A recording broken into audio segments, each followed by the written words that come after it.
Fala pessoal, vamos dar sequência com o assunto sobre o petróleo, tá? Só que dessa vez, nessa aula, nós falaremos um pouquinho, pessoal, a respeito da questão do petróleo, mas em território brasileiro, certo? Só para lembrar vocês, pessoal, da aula passada, o primeiro poço perfurado no mundo para utilização comercial foi no estado da Pensilvânia, lá nos Estados Unidos, em 1859, ou seja, século XIX, certo, pessoal?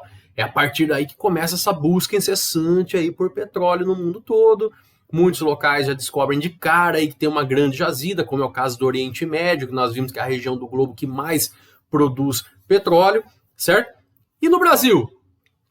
Pois bem, pessoal, no Brasil, na virada do século XIX para o século XX, muito se cogitava a respeito do território brasileiro conter aí essa grande riqueza chamada petróleo.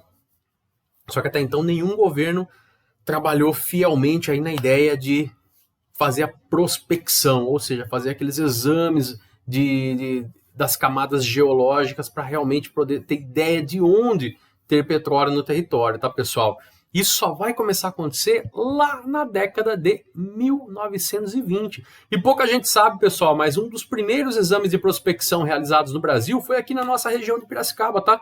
Foi numa cidadezinha pequenininha aqui do lado, chamada Águas de São Pedro. Sim, foi uma das primeiras cidades do Brasil que receberam aí estudos de prospecção, certo? Só a partir da década de 1930, pessoal, que realmente se efetivam esses estudos, tanto é que em 1938 é fundado aí, ó, no governo de Getúlio Vargas, o Conselho Nacional do Petróleo, e assim, inexplicavelmente, né, pessoal, né, aquelas coisas que acontecem coincidentemente, né, 1938 é fundado o Conselho Nacional do Petróleo, e no ano seguinte nós achamos petróleo no nosso território, certo? 1939, pessoal, na região metropolitana de Salvador, na Bahia, estado da Bahia, pessoal. Tem uma regiãozinha ali, tem uma cidadezinha chamada Lobato. Lá nós tivemos a perfuração do nosso primeiro poço de petróleo. E aí começa a aventura do petróleo brasileiro. Certo, pessoal? Década de 1950, pessoal, nós temos a criação da Petrobras. Novamente governo do senhor Getúlio Vargas, tá, pessoal? Quando nós falamos em Petrobras, muita coisa vem à cabeça, né, pessoal? Porque é uma empresa pública, mas... Opa, peraí. Empresa pública? Olha bem a informação aí, pessoal. Tecnicamente, pessoal, nós não temos a Petrobras enquanto uma empresa totalmente pública, mas uma empresa de capital misto. Capital misto. Isso significa o quê? Você tem dinheiro público, mas também tem dinheiro privado. Só que no caso da Petrobras, pessoal, 51% aí das ações, 51% de todo esse capital é público. Então podemos dizer que sim, o governo brasileiro ele acaba sendo dono da Petrobras, certo?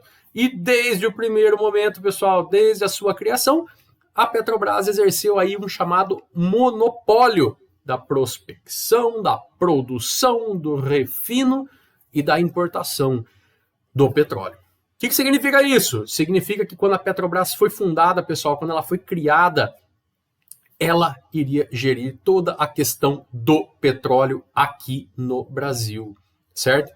E isso perdurou, pessoal, década de 1950, 1960, 70, 80, mas na década de 1990 nós já estudamos em outras aulas, vimos que o Brasil ele passa por uma guinada neoliberal e faz parte, pessoal, dessa doutrina econômica, o processo de abertura econômica, lembram disso? E faz parte também o que nós chamamos de privatizações, lembram disso? Ah, professor, mas a Petrobras não foi privatizada. Não, não foi, pessoal, mas algumas coisas importantes ocorreram na década de 90 e nós temos que lembrar. Por exemplo, ó, primeiro, a criação da ANP, Agência Nacional do Petróleo, exatamente para supervisionar esses trabalhos aí da Petrobras, certo? E segundo, a flexibilização do monopólio. O que é isso, pessoal? Em 1997, esse monopólio ele deixa de existir. Ou seja, hoje, no momento atual, 2020, pessoal, qualquer empresa que queira vir trabalhar com petróleo no Brasil, ela pode. Legalmente é permitido, certo? Ok? Hoje, pessoal, a Petrobras não toma conta sozinha do petróleo brasileiro. A atividade petrolífera no Brasil pode ser partilhada com outras empresas de outros países, ao contrário do que acontecia na década de 50, 60, 70 e 80, certo? Ok?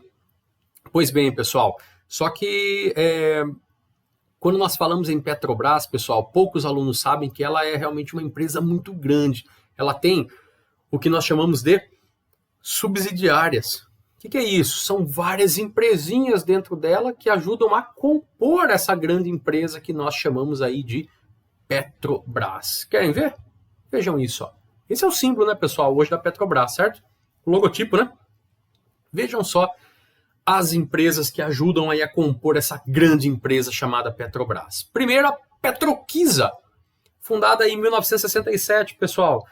Basicamente é ela que viabiliza a questão da indústria petroquímica aqui no Brasil, ou seja, fabricação, comércio, distribuição, transporte, importação, exportação de petróleo, certo? Em 1971, nós temos a fundação da Petrobras Distribuidora, pessoal, cuja função é comercializar e distribuir os derivados do petróleo, gasolina e óleo diesel, certo? Temos também a Transpetro, pessoal, 1998, a fundação dela aí, a criação, ó. Qual que é a tarefa, qual que é a função? Logística, transporte, armazenagem, tanto de petróleo como derivados, até mesmo o etanol, que vem da cana, que a gente vai falar muito, e do gás natural, ou seja, uma empresa, a Transpetro, pessoal, é a parte logística aí da Petrobras, né? A parte que toma conta de toda essa dinâmica interna aí da Petrobras, certo? E por último aqui, pessoal, nós temos a Gaspetro. Gaspetro, em 1998, também foi fundada, tá? Basicamente, pessoal, trabalha com transporte, comercialização e armazenamento, só que de gás natural, certo? Inclusive, é essa empresa que gere o fornecimento aí de gás natural para os nossos projetos aí de usinas termoelétricas. Vamos lembrar, pessoal, a gente vai falar nas próximas aulas também, tá? Que as termoelétricas são aquelas usinas que geram energia elétrica a partir da queima do carvão, a partir da queima do gás natural ou a partir da queima do petróleo, tá? Então são esses combustíveis fósseis que fazem aí a usina funcionar para poder gerar energia elétrica, certo? Beleza? Pois bem, pessoal, pasmem, ó, há 2 anos atrás, a Petrobras figurava aí como uma das 10 maiores petrolíferas do mundo, ou seja, mesmo passando por todo aquele problema de corrupção que nós vimos nos últimos anos, mesmo com todo esse processo da mídia depreciando a imagem dela, ainda assim, pessoal, nós temos ela, a Petrobras, o grupo Petrobras, entre as 10 maiores petrolíferas do mundo.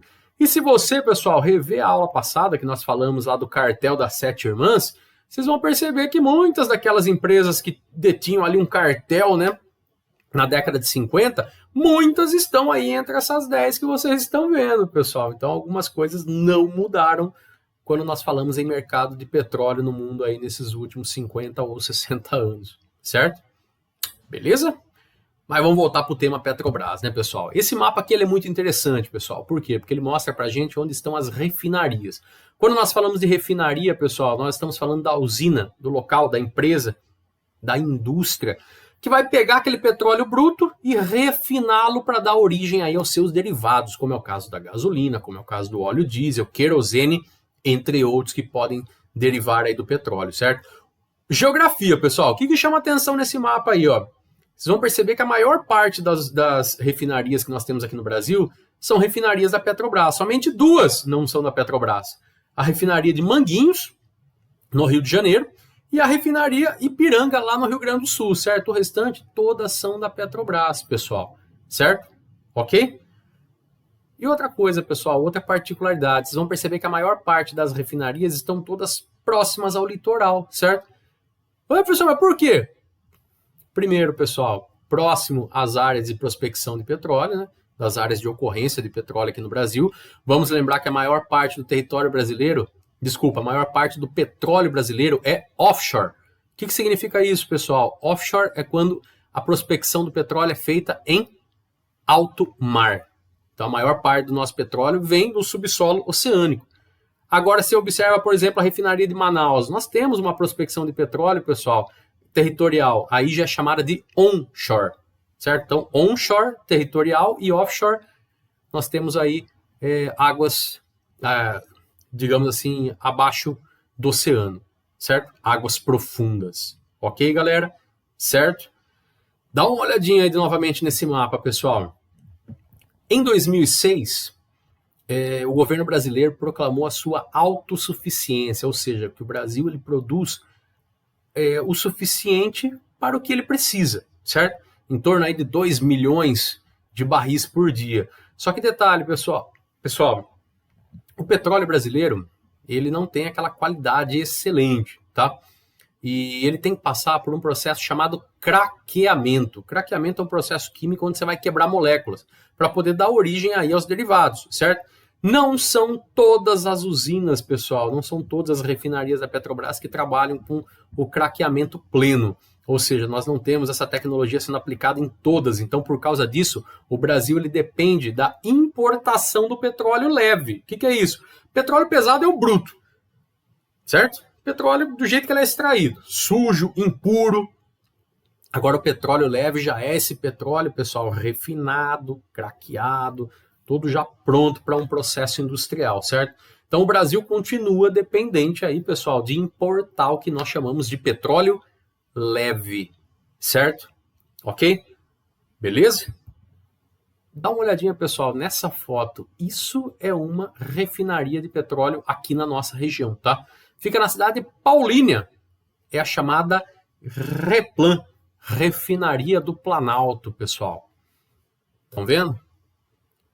Só essa refinaria, pessoal, já torna a cidade de Paulínia uma das cidades do estado de São Paulo com a maior renda per capita, ou seja, a maior renda por cabeça.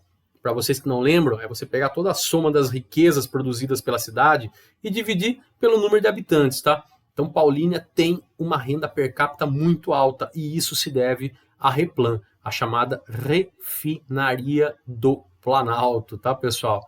Que gira uma grana violenta, certo? Principalmente porque Paulínia está muito perto de Campinas, está muito perto de São Paulo, então ela é fornecedora aí desses derivados para várias cidades importantes aqui do nosso contexto nacional, certo? Beleza? Pois bem, pessoal, mas o que vem chamando muito a nossa atenção ultimamente, quando nós falamos em petróleo brasileiro, é a chamada ideia do pré-sal. O que seria essa ideia do pré-sal, pessoal? Nossa, porque o petróleo do pré-sal, porque não sei o que, mas o pré-sal. O que é esse raio de pré-sal, pessoal? Quando nós falamos em pré-sal, nós estamos falando de uma camada geológica, pessoal, submarina. Ou seja, ela é offshore, né? Está em águas profundas, certo? É uma reserva, pessoal, que está ali no litoral, dá uma olhadinha no mapa, ó, entre Santa Catarina até quase o final ali do estado de São Paulo, podendo chegar até em algumas áreas até próximo ali do Espírito Santo, tá?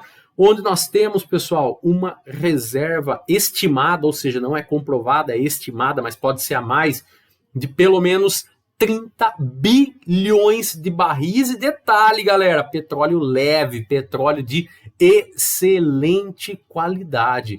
Nossa, pessoal, mas como assim pré-sal? Por que ainda desse nome? Dá uma olhadinha nesse esquema, galera. Esse esquema é campeão. Ó. Você observa o quê? Que esse chamado petróleo, pessoal, chamado de pré-sal, ele recebe esse nome porque ele veio antes do sal. O que significa isso?